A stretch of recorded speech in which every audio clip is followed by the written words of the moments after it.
I bought this Nintendo DSi XL for $25 on Facebook Marketplace because it was broken. So here's how I was able to fix it. Once you've removed all the screws from your DS, go ahead and open it. Just be extremely careful. Now, usually the back side here will open up, pop up. What I like doing is I like grabbing just my little nail right here, and you hear the plastic start popping off.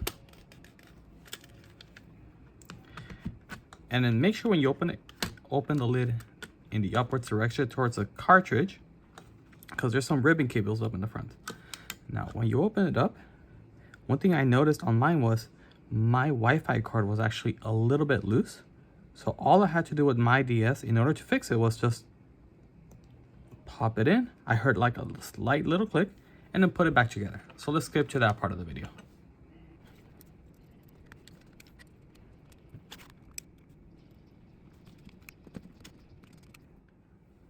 Now that I put all the screws together and all the little plastic pieces here, flip it over and turn it on. Okay.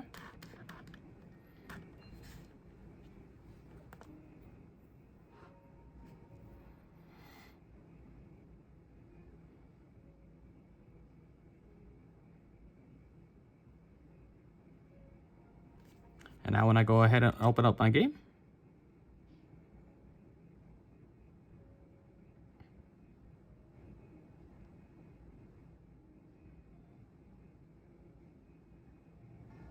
hey, there we go. No crashes whatsoever.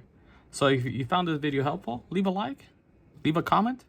I got really lucky and found this DS for $25 because it was broken, and all that was wrong with it was the Wi-Fi card was slightly loose and it wasn't plugged in all the way. So maybe you'll get lucky out there too, and I'll see you all around.